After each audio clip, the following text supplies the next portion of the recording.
Welcome back to Beyond the Gate, our Full Metal Alchemist Brotherhood podcast. I'm Megan. And I'm Meg. And today we're talking about episode 58, Sacrifices. Yes, in this episode, Mustang must make a difficult choice. Will he break alchemy's greatest taboo, or will he watch the person dearest to him die? Meanwhile, it grows ever more difficult to discern where Ling ends and greed begins. Whoever's writing these, way to go, that's awesome. Right. And this covers manga chapter 100, Holding the Gate, and 101, The Fifth Human Sacrifice.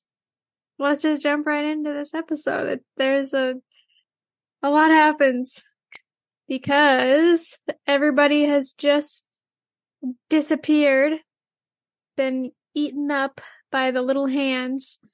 The rapture has come. Yes. And we first see that Ed is gone, and Roy is very concerned. Where has my son gone? Which I really appreciated. Where's my dad? Oh, well. No. I'm too small to do this on my own. That was so however many months ago. I'm outdated. I'm sorry. Nah. We were just singing Joan's barbecue and foot massage earlier. Or talking about it. Anyway. Alright. We get a brief scene of Ed in the portal.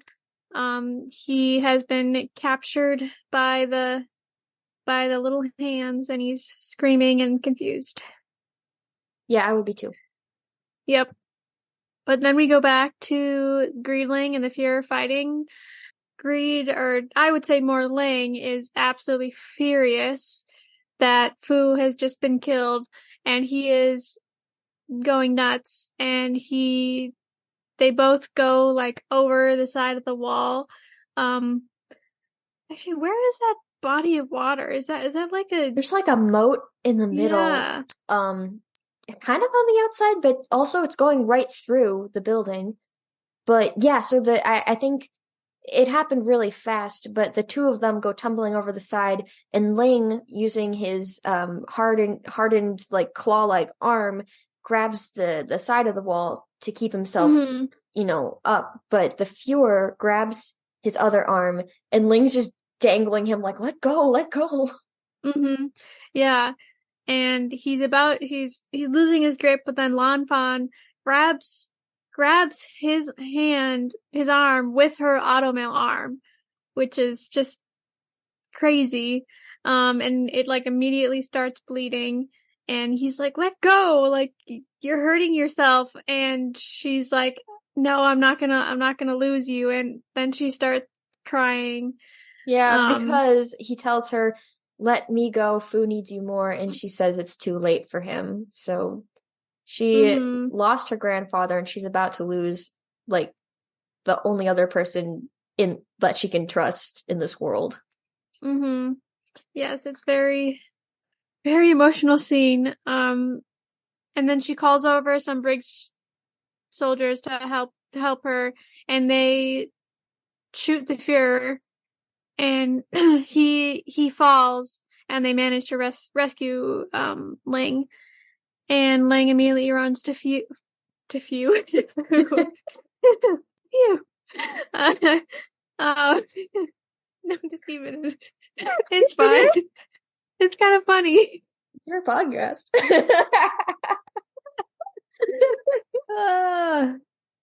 It's better than last night when I spelled F-U instead. Or me when I started laughing during this scene because I thought Ling said food. So many mistakes. All right. Okay. Ling runs to Fu, and he yells for a doctor or an alchemist, and there's just no one around. And he just, it's so heartbreaking. He's devastated. And then some dumb central soldier shoots Ling in the head, and he's fine, but Lan Fan is very concerned about him. Sorry. My lord. Basically, same difference, right? Yeah.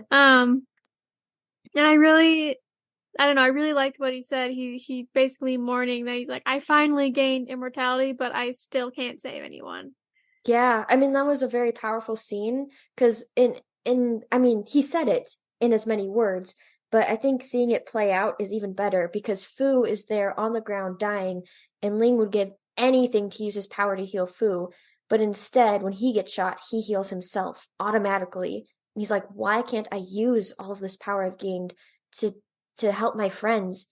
And in the manga he says, "This thing inside me is supposed to grant immortality." But what good is it if I can't save a single life? Hmm. Oh, Ling. Yeah. So he's not doing so hot, and Buccaneer also not doing so hot. He is dying. I'm Which surprised I'm he made it this honestly, far. I was gonna say, like, he's been stabbed like 3 or 4 times. Like, This is anime. He can survive a stabbing. yeah, he'll be fine. No.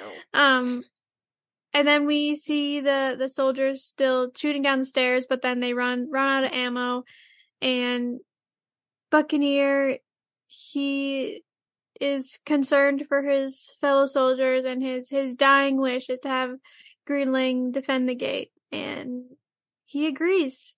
Yes, I love what Buccaneer says in the manga. This gate must remain closed until our queen orders it to be opened, referring to General Armstrong. Yes, awesome. The female General Armstrong. Well, there's only one General Armstrong. Major General Armstrong. Yes, true. Pardon me. Um, and he asks Greed for his power, and he agrees, and he turns on his ultimate shield. Which is the first time we see Ling with that, the mask part of it on, with the Mm-hmm. sharp teeth and the weird eyes. It's so Yeah. cool. Yes, and then we see him going down the elevator, like standing on top of it, and he warns the soldiers to leave. Um, but they just shoot at him, and of course it doesn't affect him, and he like emerges from a cloud of dust and attacks them.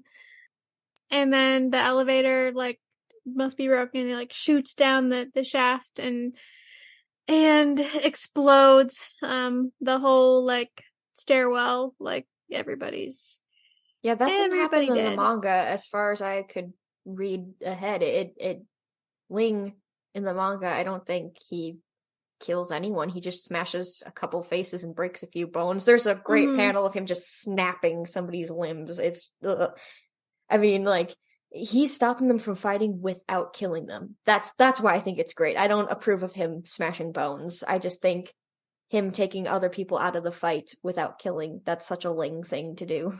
Mm-hmm. Yeah, I mean he warns them to leave. Like it's Yeah. I don't know, we were talking about this. It's just sad because these guys they don't understand what they're fighting for. Like if they knew what was happening, they would not be Yeah. doing As what they're far as doing. they're concerned, they're protecting their country Mm-hmm. and they're on the good side. Yeah, it's really sad. And but yet like Armstrong's like the bridge soldiers and Mustang's men like Can't really they tell can't them. yeah, they can't do anything about it, and so they have to take them out. Which is why Mustang's men originally like they weren't killing anyone. Hmm. But the bridge soldiers are a different breed. Yeah. Anyway, oh, I was gonna ask, did Ling like ride down on the top of the elevator in the manga? Well, I remember him saying the line about not fighting anyone. So I think he was at the top of the stairs by the elevator, but I don't think we actually see him go down. I'd have to look back at it, but I don't think we see him actually like going down. Okay. So the whole like stairs and elevators like shaft explodes, and we see Ling emerge from the bottom of the stairs, and he stops a truck with his hands. That did happen in the Pretty manga. That was pretty pretty epic. awesome. And he's just taking everyone out, and then we see the brig soldiers telling Buccaneer that Ling's doing what he said he would, and he's like, I'm glad he's fighting for us. And he says, I'm ready to go now. And I don't know. I liked this scene. He's just like says farewell to his comrades, and he's like, "See you on the other side." Which this had me had me dying because in the we will share this at some point, but there is these like Full Metal bloopers where it's like the English voice actors like messing up and like saying other goofy lines, and during this scene, the the voice actor is like quotes like the Muppets, I'm pretty sure. Where Yeah. He's talking about the Rainbow Connection. So you're on the other side. I see you. The, There's a the rainbow lovers, connection. the dreamers. Dreamers and me. It's pretty great. And it We're fits gonna have to totally well review because like all the bloopers. we will. But it's funny because like it fits perfectly because it's like while he's talking, you just like see the sky and like And the camera him like pans. yeah. It's Yeah, amazing. he doesn't have to lip match. He doesn't have to do the lip flap, so he can say anything at that point. Yep. Yeah, it's pretty great. Man, I just wanna be in a booth when people are doing dub work. Like I wanna see these flubs and watch them work with them. I feel like I don't know. Mm, I've seen the Oron High School Host Club bloopers. They're pretty awesome. yeah, oh They have yeah, more liberty with you these older shows. yeah, I was gonna say like I feel like with the older stuff I've seen more bloopers. Some of the newer ones, I don't know, I've they're seen My more Hero Academia ones. yeah, that's They're pretty true. funny. That's true. I don't know. I The guess it just Oron High depends on School ones were the cast and the show. yeah. I like my friend Ava showed me, well, we've met Ava on the show before, but she showed me some Oron bloopers, and my favorite one was there's a sweet scene where this guy is holding a little bird in a box, and I think he saved it from a broken wing. And I think it's supposed to be like very sweet, and the bird flies away, and he smiles sadly at it leaving. But in the bloopers, the bird flies away, he smiles at the sky, the girl next to him is like, "Oh, it's flying away." And the voice actor just whispers, "Get my gun." And he lip matched it while the guy was smiling sadly at it flying away. That is amazing. Yeah. Yeah. At the end we'll talk about Yeah. talk I about the have a bloopers. favorite. I do have a favorite. Yeah. I know what your favorite is. It does not line up with my personality, but No. But honestly, because of it, we have started saying like I frequently say a different version of that heck yeah. all the time. Yes. Okay. Anyway, Buccaneer has gone to the other side. And we go to Olivier, and she learns of Buccaneer's death, and that Greed is helping them fight above, and Sig is also still down there searching for Izumi.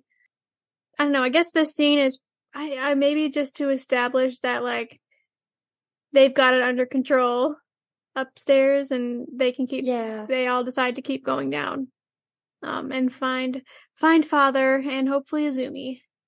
I felt so bad for Sig. Mm-hmm. She's like, "Where'd my wife go?" And then we see Izumi. She and Ed have arrived in father's lair. And Al also arrives a little bit after them, and he is unconscious. And Ed is freaking out. Mm-hmm.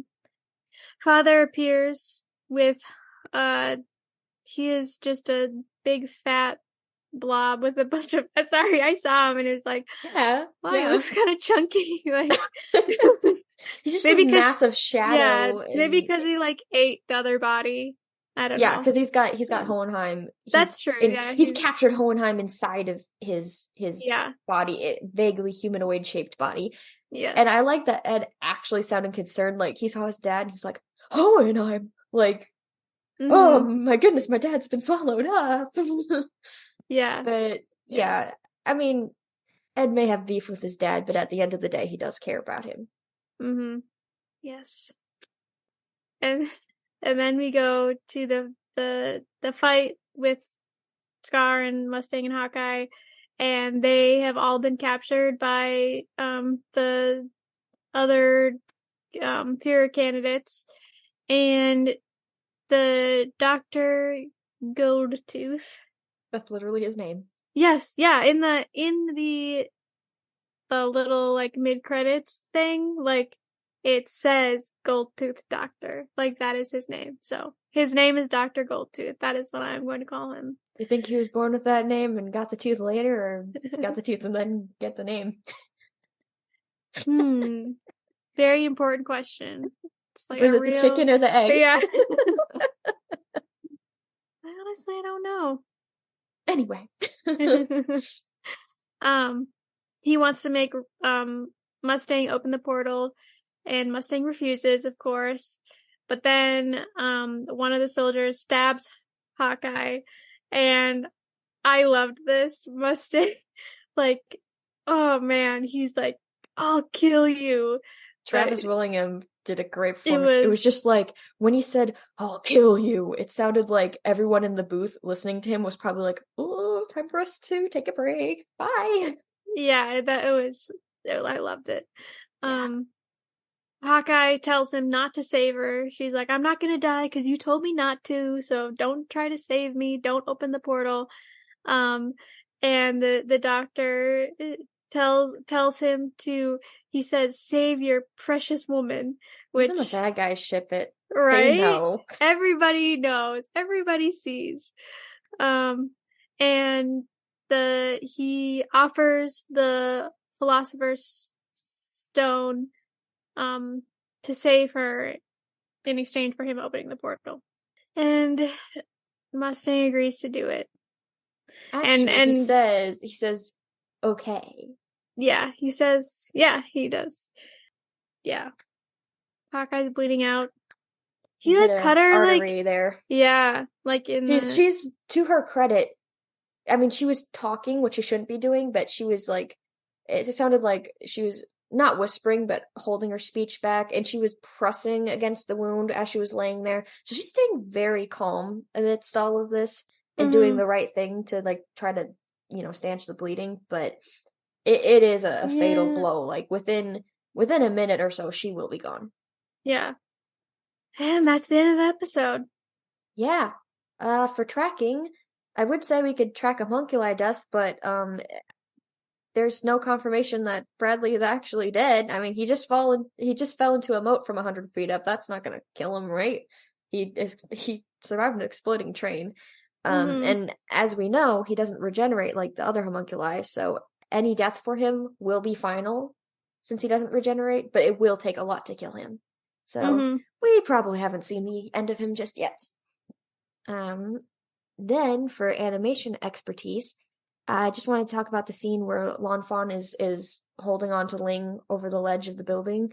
Her blood mixes with the tears on Greed's cheek. It was a really good emphasis on how dramatic and sad the moment is, but there's extra attention to detail on the color shift as the tear and the blood mixed and the tear turned bright red and ran down his cheek. Oh, I loved that. That was perfect. Yes. And story elements analysis, just wanted to make a mention that a character was entering rage mode TM due to grief. I love when characters lose their minds. Sometimes. Most of the time, if I love it, it has to do with like they got mad because somebody they loved got hurt. Yeah. And they are like a cinnamon roll normally. Yes, And they usually there is one time that I do not like it, and it's a little bit controversial because I know people love it, but I did not like when Gon transformed in Hunter x Hunter. I won't talk about that here. It's another time. A dead horse, but yeah.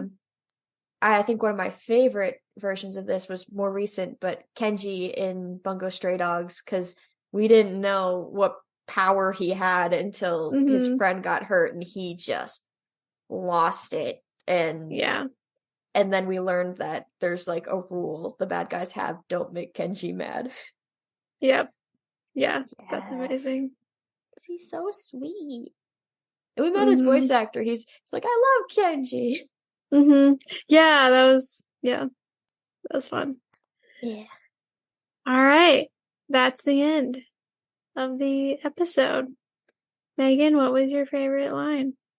Mine came from Greed when he was talking about fighting the soldiers. He said, "Oh yeah, and ladies, I won't fight women. I'm not that kind of guy." I love that. I love that he says that. That call Yeah. back to way Go earlier. back to the original Greed. Was that the original Greed? Because I know he said that said too. it. I know he said it early on.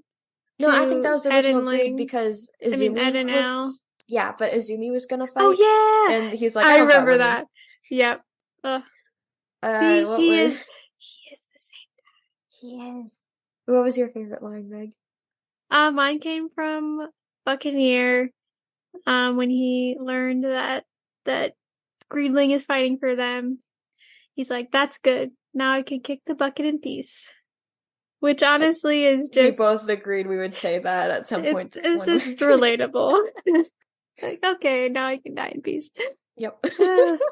Also, wait, did you see that post I sent you of like all the different, it was on Pinterest, all the different ways to say like someone's dead? Yes, I shared that with my parents, and we were thrust in a gut. My favorite one. I was like crying. I was like, I want to say. Okay, wait, I need to send you something. So the one that made us laugh the most was he used to be earning and living, but now he's living in an urn. That got my mom pretty good. One of my favorites was she's rigging her mortise. No, mine was he beefed it mega hard. I think I've heard people say that in terms of like skateboarding. Yeah. Beefed it mega hard. Okay. Anyway. Yeah. Funny ways to say someone died. Maybe I'll share that because that was yes, please. It was awesome. All right. What did we learn in this episode? We learned to lend your strength to those who can't fight for themselves. And who pushed the story forward? GreedLing, obviously. Yeah. Okay. All right. That is all we've got. Yeah, follow us. Leave that really long space, please. Feel free to follow us on Spotify and Instagram and YouTube. I swear I'm catching up on videos and the backlog of that. But I guess we will. I was going to say we'll see you next time. I always say that, but we don't see you. Thanks for listening and join us next time for another episode. All right. Bye. Bye.